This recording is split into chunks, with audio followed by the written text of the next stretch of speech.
Je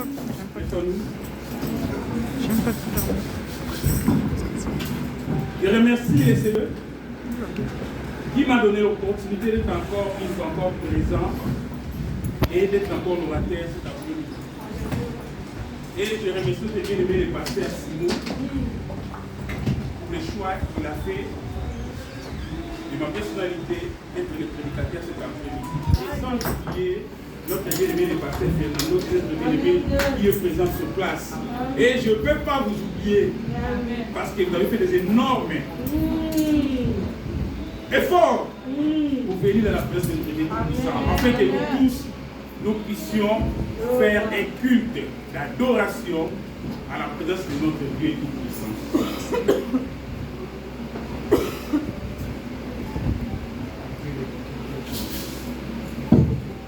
Je vais dire à une personne, le message de cet après-midi, Dieu il a préparé ça pour toi. Sache que ça ne sera pas une occasion de chute pour toi, mais ça sera une occasion de vie.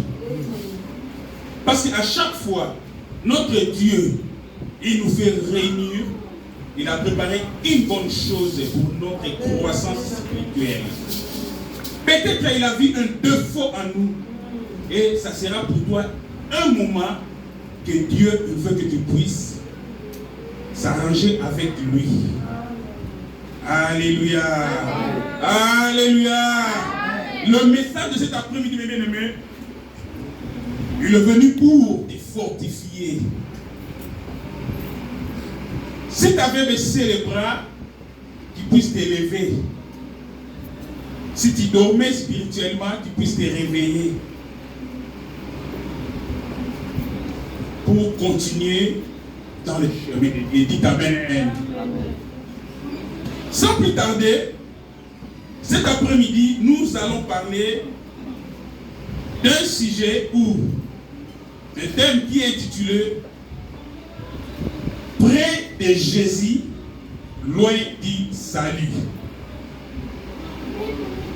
Près de Jésus, loin du salut. Parlons d'abord de Jésus-Christ, mes bien-aimés, dans la Bible. Jésus-Christ, il est né, il est venu dans ce monde. Dans un premier temps, il n'était pas venu pour nous, la nation. Il était venu pour le peuple juif, pour sa famille. Mais comme dit la Bible, il est venu chez les siens, et les siens n'ont point reçu. Amen. Ils n'ont point accepté. Ils ont dit que non, ce n'est pas lui qu'ils attendaient. On connaît sa mère, on connaît son père. Et Jésus, il les a donné les dos pour se diriger vers nous qui sommes la nation. Alléluia. Nous qui vivons dans le péché. Nous qui vivions selon les trains de ce monde. Chacun prenait sa route. Chacun avait sa vie. Ce qui ne donnait pas gloire à Dieu. Mais Jésus dit, c'est à ce peuple-là maintenant, moi je vais aller chercher. C'est lui qui va m'accepter, qui va croire en moi, il sera sauvé. Alléluia. Sa famille les a boycottés. Ils ont refusé, mes bien-aimés, de l'accueillir.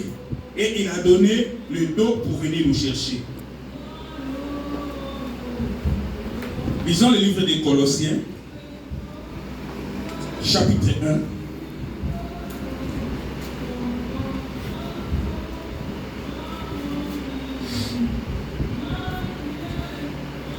Colossiens, chapitre 1, verset 21 à 22. La Bible nous dit ceci. Et vous, qui étiez autrefois étrangers et ennemis par vos pensées et par vos mauvaises œuvres, il vous a maintenant réconciliés par sa mort dans le corps de la chair, de sa chair, pour vous faire paraître devant lui saint, sans défaut et sans reproche. Dites Amen. Nous, autrefois, mes bien-aimés, on était étrangers dans la présence de Dieu. On était des ennemis, mes bien-aimés, parce que nous marchions selon nos pensées. Ce que ta pensée t'a dit de faire, c'est ce qu'on faisait. Ce qui était toujours contraire à la volonté de Dieu. Et nous marchions selon nos mauvaises œuvres. Les œuvres qui ne donnent pas gloire à Dieu. Les œuvres qui ne glorifiaient pas Dieu, mes bien-aimés. Mais sa venue, grâce à Jésus, et grâce à sa mort sur la croix, il nous a réconciliés avec son Père. Afin que nous puissions être ce que nous sommes aujourd'hui. On nous a adoptés de devenir des enfants de Dieu. Autrefois, on n'était pas des enfants de Dieu, mes bien-aimés. On était des créatures de Dieu. Mais grâce soit rendue à Jésus, qui est venu, en sachant qu'il va finir sa vie sur la croix. Mais pour que toi et moi, nous soyons ce que nous sommes aujourd'hui. Quel privilège, mes bien-aimés. Pourquoi abaisser les bras pour l'œuvre du Seigneur? Pour venir adorer ton Dieu. Toi qui étais mis à part. On ne te comptait même pas. Tu étais étranger autrefois. Mais aujourd'hui, tu as eu la grâce d'être auprès de Dieu. Si tu veux l'adorer, ou tu veux prier, ou tu veux demander quelque chose, par la mort de Jésus, t'a donné l'accès d'aller directement, sans intermédiaire, pour aller demander à ton Dieu. Alléluia. Là, je parlais un peu de Jésus, parce que notre thème est le près de Jésus, loin du salut. Parlons maintenant du salut, mes bien-aimés. Nous savons que Jésus-Christ nous a réconciliés pour avoir le salut. Maintenant, le salut, c'est quoi, mes bien-aimés? Et quand nous parlons du salut, nous voyons le fait d'être sauvés du péché. On était sauvés du péché par qui? Par Jésus-Christ. Quelqu'un qui vivait autrefois dans le péché, et il a abandonné ses péchés pour suivre le bon chemin de Jésus-Christ. Amen. C'est ça que nous appelons le salut. Autrefois, chacun prenait ses voies, chacun vivait selon ses pensées, mais le jour où nous allons rencontrer Jésus et nous avons donné notre vie à Jésus, depuis ces jours-là que nous avons cru en lui, nous avons eu notre salut. Alléluia. Et je voulais dire à une personne, notre corps, comme il est là, il est composé de 3 parties. L'être humain, pardon, pas notre corps. L'être humain, comme nous sommes là, nous sommes composés de 3 parties.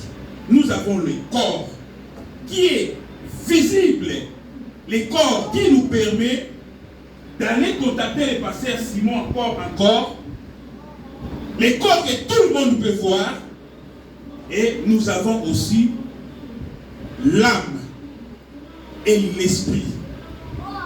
L'esprit, mes bien-aimés, on ne le voit pas, mais ça nous permet d'entrer en contact avec Dieu dans les sphères spirituelles.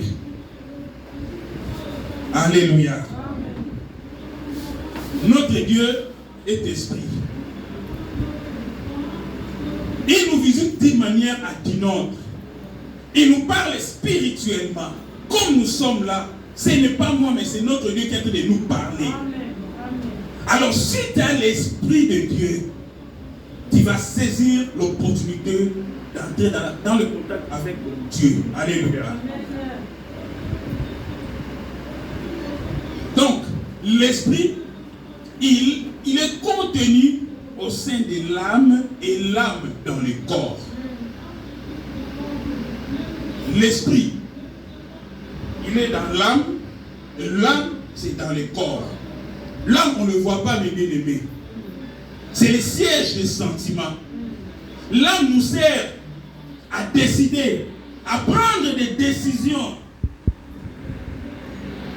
Si aujourd'hui, tu veux marcher selon les trains de ce monde, si aujourd'hui, tu veux marcher selon le péché, si c'est ton âme qui te dit que non, va dans ce chemin-là, tu iras.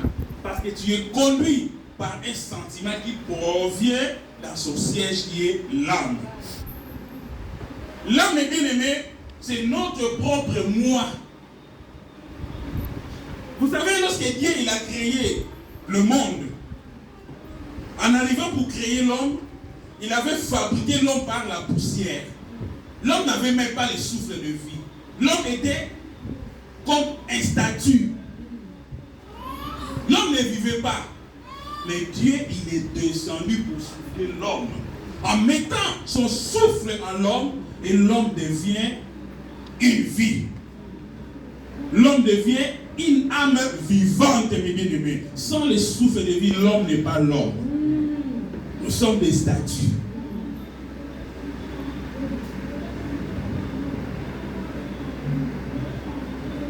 L'âme, mes bien-aimés, c'est un moyen qui est situé entre l'esprit et le corps.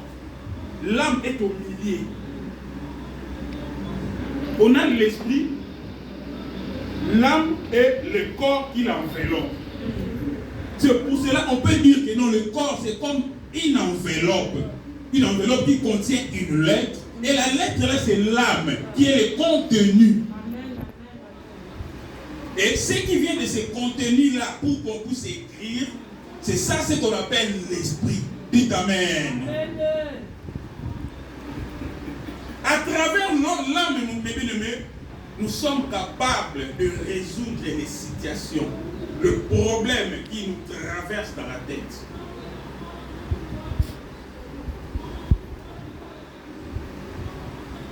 À travers l'âme, nous prenons des décisions, mauvaises ou bonnes.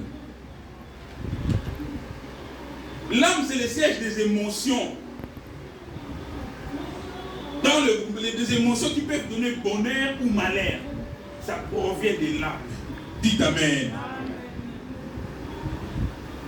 Disons Ézéchiel 18.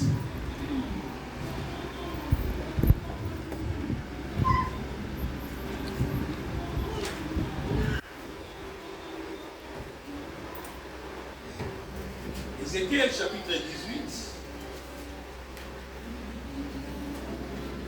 Après Jérémie.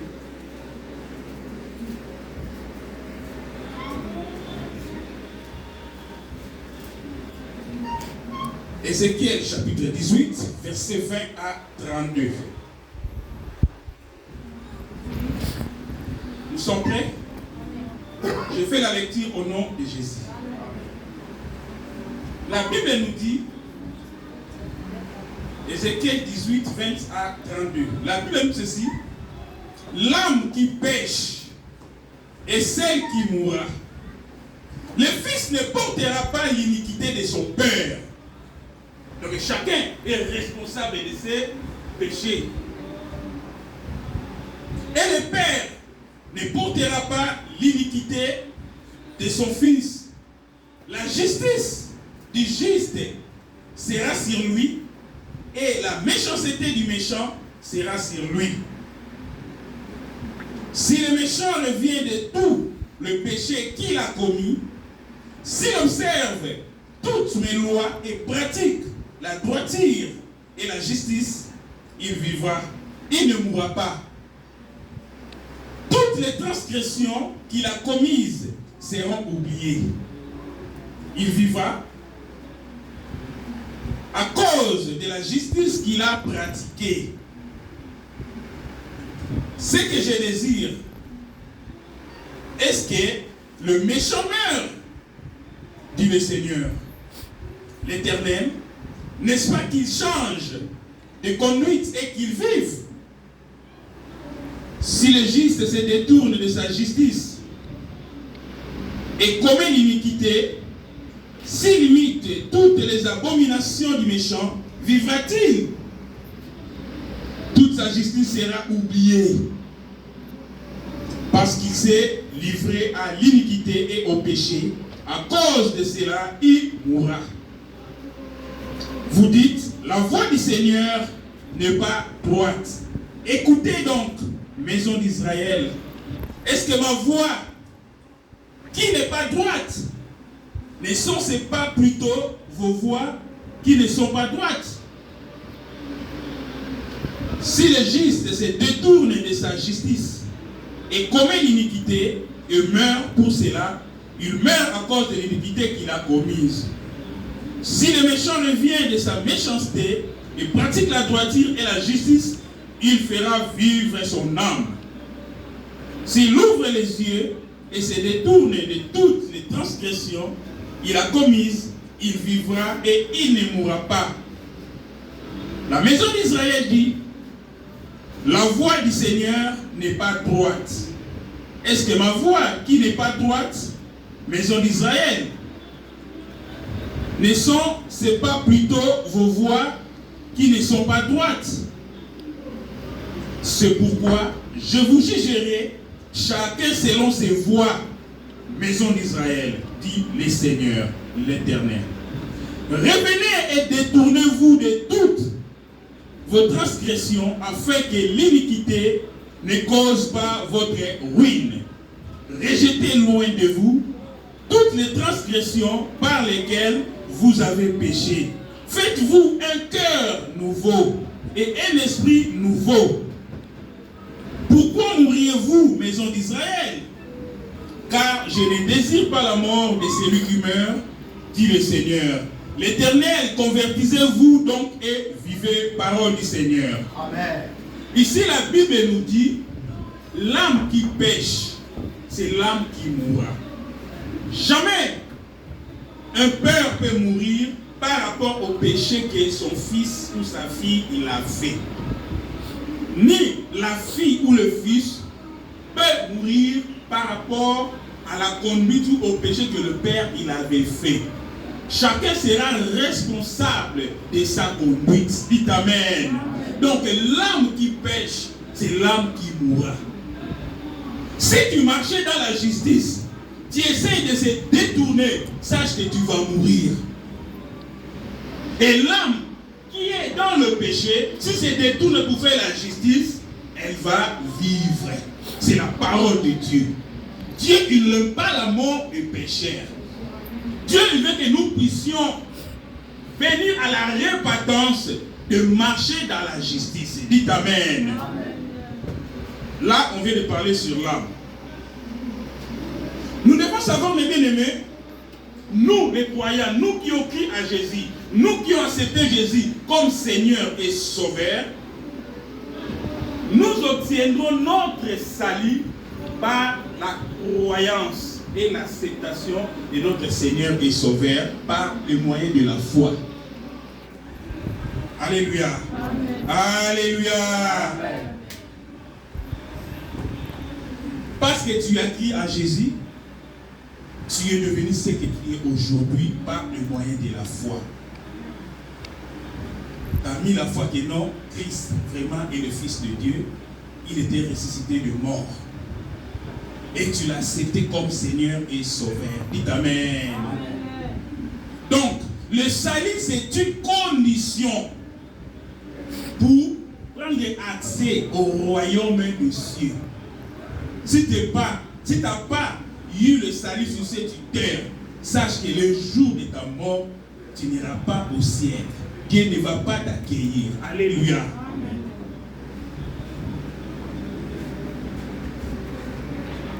Romains 10. Romains 10, 9 à 11.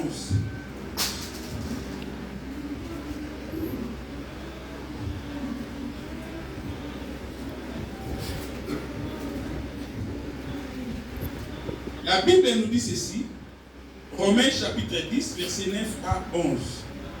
Si tu confesses de ta bouche le Seigneur Jésus, et si tu crois par ton cœur que Dieu l'a ressuscité de mort, tu seras sauvé. Car c'est en croyant du cœur qu'on parvient à la justice. Et c'est en confessant de la bouche qu'on parvient au salut. Selon ce que dit l'Écriture, quiconque croit en lui ne sera point confus. Dites Amen. Donc nous devons croire dans notre cœur et confesser dans notre bouche. Alléluia. C'est par là que nous parvenons à la justice. Et en confessant de la bouche, nous parvenons au salut. Donc ce que tu as écrit en toi, tu les as témoignés en les faisant sortir dans ta bouche, que les hommes qui sont à l'extérieur puissent entendre. Dites Amen. Amen. Quiconque, donc c'est lui qui croit en lui, il ne sera pas confondu. Donc il ne sera pas semblable aux gens du monde. Il ne sera pas semblable aux gens qui vivent dans les péchés. Parce qu'il a cru à Jésus et Jésus les a mis en dehors, à l'écart. Donc c'est quelqu'un qui ne vit plus dans le péché. Dites Amen. Amen. Donc comme nous sommes là, nous suivons Jésus. Nous écoutons Jésus. Donc Jésus, il nous a mis à l'écart. Donc nous ne sommes pas comme eux, les gens du monde. Donc nous ne marchons pas comme eux, comme les gens du monde. Donc nous pratiquons pas ce qu'eux ils pratiquent. C'est ce que la Bible veut nous dire.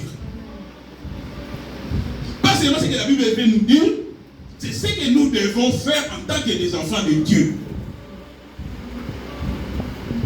C'est la marche que nous devons avoir.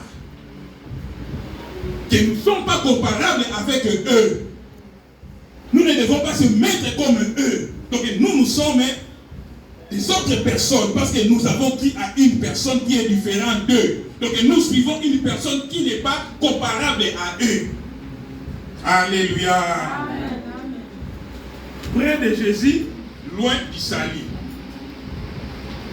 Alors tu dois maintenant commencer à marcher selon les Écritures. Tu dois maintenant commencer à marcher selon Jésus-Christ, selon la parole de Dieu. Tu ne peux pas avoir deux marches, jamais. Tu ne peux pas aussi se mettre au milieu, que non, tantôt je suis l'autre côté, tantôt je suis à gauche. Non. Que non, moi je suis au milieu. Non. Dans les affaires de Dieu, on ne se met pas au milieu, il faut avoir une position. Soit tu es avec Jésus, tu suis Jésus, tu sers Jésus, ou tu es de l'autre côté. Pourquoi j'ai intitulé le thème près de Jésus, loin du salut? Parce qu'aujourd'hui, nous constatons, les enfants de Dieu, il y a des gens qui sont à l'église, il y a des gens qui travaillent à l'église, il y a des gens qui suivent Jésus. Mais spirituellement, quand le Seigneur, il nous regarde, quand Dieu nous met dans un microscope spirituel, il te voit, tu es loin du salut. Malgré les temps que tu as fait depuis ta croyance, malgré tout ce que tu fais dans l'œuvre de Dieu, oui, tu donnes ton argent pour payer la salle, je chante, je prêche, je modère, je joue au piano. Mais quand Dieu nous voit, j'espère qu'il rigole là où il est. Quand Dieu nous regarde, parce que c'est lui seul qui voit notre âme, notre état d'âme. C'est pour cela, il a dit que l'âme qui pêche, c'est l'âme qui mourra. Quand il nous voit que nous sommes loin. Malgré notre présence à l'église, nous sommes des grands fidèles. Présents, je ne veux pas manquer à l'église. Mais quand le Seigneur nous regarde, quand Dieu nous voit là où il est, regarde, malgré, mais il est encore loin. Alléluia. Amen. La Bible nous dit si quelqu'un est triste, il est devenu une nouvelle créature. Les choses anciennes doivent passer. Et nous devons démontrer des choses nouvelles, mes bien-aimés. L'église n'est pas un lieu de la récréation. Ce n'est pas un lieu de détente, mes bien-aimés. Quand nous venons à l'église, c'est pour adorer Dieu. Et quand nous sortons à l'église, nous devons démontrer à l'extérieur que vraiment nous sommes des enfants de Dieu. Nous devons démontrer partout où nous allons mettre nos plantes de pied que nous sommes vraiment des enfants de Dieu. Nous devons démontrer le fruit digne de la repentance, la conduite des enfants de Dieu. Nous ne devons pas être des hypocrites, mes bien-aimés.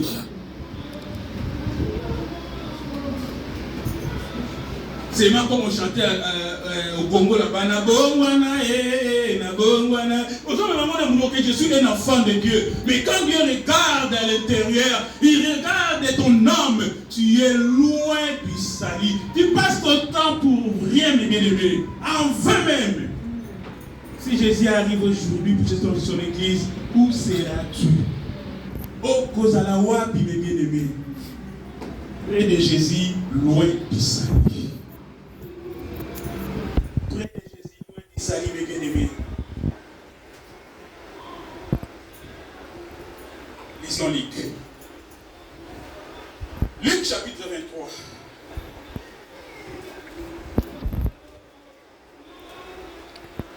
Luc chapitre 23, verset 33-43.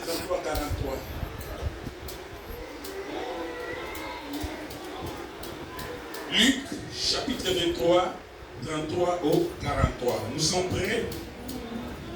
J'ai la parole du Seigneur. Amen. Mais ils insistèrent à grands cris, demandant qu'il soit crucifié, et les cris l'emportèrent.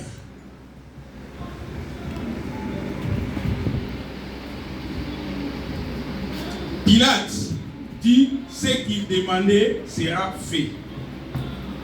Il relâcha celui qui avait été mis en prison, puis reddition pour mettre et qu'il réclamait et qu'il livra Jésus à leur volonté. Comme il l'amenait, ils prirent un certain Simon de Cyrène qui revenait des champs et qui les changèrent de la croix pour qu'il la porte derrière Jésus. Il était suivi d'une grande multitude de gens, du peuple et de femmes qui se frappaient la poitrine et se lamentaient sur lui. Jésus se tourna vers elle et dit: Fille de Jérusalem, ne pleurez pas sur moi, mais pleurez sur vous et sur vos enfants. Car voici les jours viendront où l'on dira: heureuses les stériles, heureuses les entrailles qui n'ont point enfanté et les mamelles qui n'ont point allaité. Non, c'est 33, j'avais dit 33, là j'ai commencé à 23. Vous m'excusez. La Bible nous dit ceci: lorsqu'ils furent arrivés au lieu appelé Crâne, ils le crucifièrent là, ainsi que les deux malfaiteurs, l'un à droite, l'autre à gauche. Jésus dit: Père, pardonne-leur, car ils ne savent ce qu'ils font. Ils partagèrent ses vêtements en tirant au sort. Le peuple se tenait là et regardait les magistrats se moquer de Jésus, disant: il a sauvé les autres, il se sauve lui-même. Si le Christ, le lit de Dieu. Les soldats aussi se moquaient de lui, s'approchant et lui présentant du vinaigre. Il disait: si tu es le roi des Juifs, sauve-toi toi-même. Il y avait au-dessus de lui cette inscription: celui-ci est le roi des Juifs. L'un des malfaiteurs crucifiés et l'injurié disait: n'es-tu pas le Christ? Sauve-toi toi-même et sauve-nous. Mais l'autre les reprenait et disait: ne crains-tu pas Dieu, toi qui as subi la même condamnation? Pour nous c'est justice, car nous recevons ce qu'ont mérité nos crimes, mais celui-ci n'a rien fait de mal. Et il dit à Jésus: souviens-toi de moi quand tu viendras dans ton règne. Jésus lui répondit: je te l'ai dit en vérité, aujourd'hui tu seras avec moi dans les paradis. Parole du Seigneur. Bien aimé, le jour où ils ont condamné Jésus, on l'a mené Pour les crucifier à la croix, il y avait du monde. Tous ces gens-là, ils étaient à côté de Jésus, mais ils étaient loin du salut. Il y avait des scribes, il y avait des anciens, il y avait des soldats. Ils injuriaient Jésus. Ils se moquaient de Jésus. Ils faisaient tout pour les rabaisser. Ils ont même déchiré ses habits. Ils ont partagé au sort, mes bien-aimés. Mais ils étaient où? À côté de Jésus. Cela ne veut pas dire comme ils étaient à côté de Jésus, ils avaient le salut en eux. Je vais dire à une personne, mes bien-aimés, en tant qu'enfant de Dieu, si tu continues à marcher dans le péché, lorsque tu marches dans le péché, contrairement à la parole de Dieu, sache que tu es en train de se moquer de Jésus-Christ de Nazareth. Tu es en train de le remettre toujours sur la croix, mes bien-aimés. La Bible nous dit, ces jours-là, on l'a crucifié ensemble avec les deux brigands, l'un à gauche, l'autre à droite. On dit, il y avait un qui a commencé à se moquer de Jésus. Tu disais, tu es enfant de Dieu. Si réellement tu es enfant de Dieu, sauve-toi et sauve-nous aussi. Regarde l'inspiration qui était à l'autre. Il s'est trouvé à côté de Jésus, il dit non, je ne peux pas louper cette opportunité. Il a réprimandé du coup son ami. Nous subissons par rapport à notre crime, mais lui là, il n'a rien fait. Seigneur, souviens-toi de moi lorsque tu viendras dans ta gloire. Alléluia. Lui là, il avait été inspiré que non, là, il va mourir, mais lorsqu'il sera ressuscité, il sera avec toute la gloire. Alléluia. Les deux voleurs, ils étaient à côté de Jésus. Mais l'autre là, il a perdu le salut. Mais il était où? À côté de Jésus. L'autre était à côté de Jésus, il a bénéficié. Amen. Il y avait des soldats, il y avait des passants, il y avait des magistrats, des scribes, les gens qui écrivaient. Ils étaient à côté, ils se moquaient de Jésus. Malgré, ils étaient tout près de Jésus, mais ils étaient loin du salut. Ils étaient loin du salut. Le fait de venir à l'église, ça ne signifie pas que non, tu as déjà obtenu ton salut, mais c'est le fait de marcher à la crainte de Dieu, le fait de marcher comme Dieu veut que nous puissions marcher, le fait de marcher en esprit, en faisant ce qui donne gloire à Dieu. Venir à l'église, ce n'est pas mauvais. Venir à l'église, mes bien-aimés, c'est bien. Parce que nous venons apprendre, nous venons parler à notre papa. La Bible nous dit que sa maison sera appelée une maison de prière. Nous venons faire le change avec notre Dieu. Recevoir ce qu'il a préparé pour nous. Mais quand nous venons à l'église, soyons vraiment conformes par rapport à la parole de Dieu. Marchons vraiment à la conformité de la parole de Dieu. Que la parole de Dieu soit vraiment une lampe à notre pied. Jamais une lampe te conduit là où il y a le péché. Parce que la lampe sert à nous éclairer. En tant qu'enfant de Dieu, la lampe, ça va t'éclairer. Mais comment dirais-je que la lampe t'éclaire et puis tu vas marcher dans les ténèbres? Nous devons changer notre comportement, les enfants de Dieu que nous sommes. Près de Jésus, loin de sa vie. Venir à l'église, c'est très bien. Est-ce que tu viens vraiment pour adorer ton Dieu? Ou tu viens seulement pour que Pasteur Simon ne puisse pas t'appeler à 17h ou à 19h que je ne t'ai pas vu à l'église? Ne venez pas à l'église pour Pasteur Simon. Pasteur Fernand nous dit chaque fois, l'église ne lui appartient pas. L'église c'est pour Jésus. C'est Jésus qui a été crucifié pour l'église. L'église appartient à Dieu. Je ne peux pas venir à l'église pour faire sentiment Pasteur Simon, mes bien-aimés. Ou je viens à l'église pour rencontrer Papa Lego comme on se connaît, ça fait longtemps. Non. Moi je viens à l'église pour prier Dieu. Je viens à l'église pour adorer mon Dieu. Je viens à l'église pour préparer mon éternité. Je ne viens pas pour X ou Y. Je ne viens pas pour acheter quelque chose à quelqu'un ici. Ou pour venir payer notre dette. Et non, je prêtais quelque chose à l'extérieur. Et bon, un bon endroit pour se rencontrer, ce sera seulement à l'église. Non. Viens pour prier ton Dieu. Nous venons à la présence de Dieu pour l'adorer. Pour l'écouter, mes bien-aimés. Et mettez en pratique ce qu'on nous donne ici. C'est Dieu qui nous prêche. C'est Dieu qui nous parle. Ce n'est pas Papa Jean-Claude, mes bien-aimés. Moi, si je prends ce qui est à moi que j'ai besoin de prendre, à partir, mes bien-aimés. L'âme qui pêche, c'est l'âme qui mourra.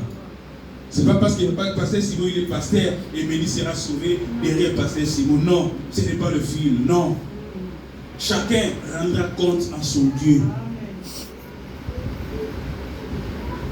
Plusieurs soi-disant enfants de Dieu, mes bien-aimés, mais quand tu commences à regarder leur âme, tu commences à regarder l'intérieur, quand Dieu nous regarde, Dieu il bouge sa tête. Alléluia. Mais ce n'est pas Dieu ne veut pas la mort des pécheurs. Même si tu viens à l'église, si la mort te trouve à cet état-là, pensez à ça la cérémonie. Mais c'est Dieu qui va juger. C'est Dieu qui te voyait. Parce qu'ils te voyaient que nous sommes à l'église. Et on a la cérémonie, il faut que nous malades, peut encourager Batou. Mais nous sommes dans l'écolo.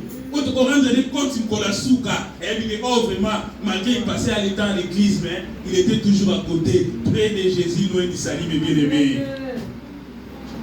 Nayembaka, Nateyaka, pour toi, il y a un zombie. Pour toi, vous allez édifier. Ceux qui conduisent la naïve, ils ont déjà bienté. Nazamoupati. Nazali en dehors. Il y a salut.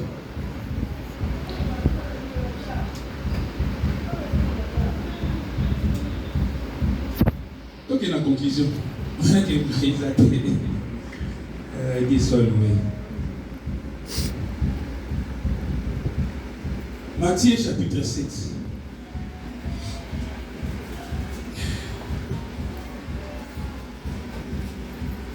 Matthieu chapitre 7, verset 21 à 23. J'ai eu la parole du Seigneur.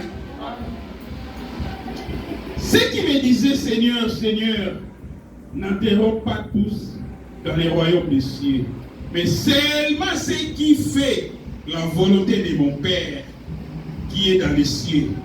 Plusieurs me diront à ce jour-là, Seigneur, Seigneur, n'avons-nous pas prophétisé par ton nom? N'avons-nous pas chassé des démons par ton nom? Et n'avons-nous pas fait beaucoup de miracles par ton nom? Alors je leur dirai ouvertement, je ne vous ai connu, je ne vous ai jamais connu. Retirez-vous de moi, vous qui commettez l'iniquité. Donc comme tu es là, mais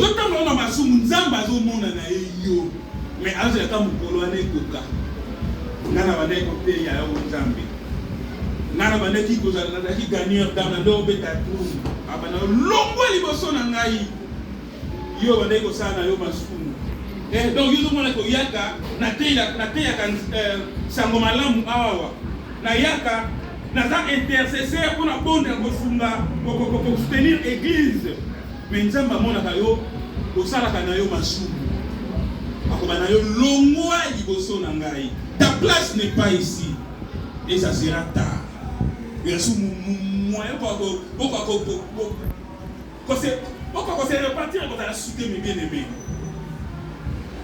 le moment. Nous sommes encore en vie. C'est le moment de préparer notre éternité. Ne venez pas à l'église seulement pour satisfaire quelqu'un, pour donner plaisir à quelqu'un. Pourquoi quelqu'un n'a pas Jean-Claude? Non, il y a des téléphones, tu peux m'appeler, tu peux passer à la maison. Mais quand nous venons à l'église, nous nous rassemblons, c'est pour adorer Dieu, c'est pour écouter Dieu, pour invoquer Dieu, mes bien-aimés. Marchons selon l'esprit et n'accomplissons pas les désirs de la chair. Si tu viens à la place de Dieu, tu marches selon la chair, mais selon la chair, sache que tu commets l'iniquité. Ces jours-là, Dieu va te rappeler. Retire-toi devant moi, toi qui marchais selon la chair. Nous connaissons bien ce qu'on nous parle dans les désirs de la chair, dans les livres des Galates 5, 16 à 21. Tu peux lire à la maison. Cet après-midi, Dieu, il veut seulement nous alerter que quand nous venons à l'église, soyons vraiment des chrétiens répandus. Mettons vraiment en pratique ce que lui il veut que nous puissions faire. Marchons selon l'esprit et non selon la chair. Obéissons à la parole de Dieu. Soyons des enfants de lumière et non des ténèbres. Près de Jésus, loin d'Israël. Que le Seigneur Dieu nous bénisse.